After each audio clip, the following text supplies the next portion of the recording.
খবরদার কেউ ভিডিওটি উপরে ধাক্কা দিবেন না, দেখবেন আপনার কপাল খুলে যাবে। আজকে পড়া লাগবে না, শুধু আপনি শুনবেন, কারণ আমি সই শুদ্ধ করে সূরা ইখলাস 3 বার পাঠ করব, আর আপনি শুনলেই আপনার আমল নামায় 1 খতম কোরআনের সওয়াব উঠে যাবে।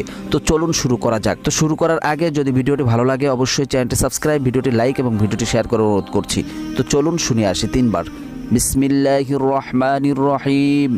قل هو الله أحد الله الصمد لم يلد ولم يولد ولم يكن له كفوا أحد بسم الله الرحمن الرحيم قل هو الله أحد الله الصمد لم يلد ولم يولد ولم يكن له كفوا أحد بسم الله الرحمن الرحيم قل هو الله أحد الله الصمد لم يلد ولم يولد ولم يكن له كفوا أحد। যারা শুনেছেন তাদের আমলনামায় 1 খতম কোরআনের সওয়াব উঠে গিয়েছে।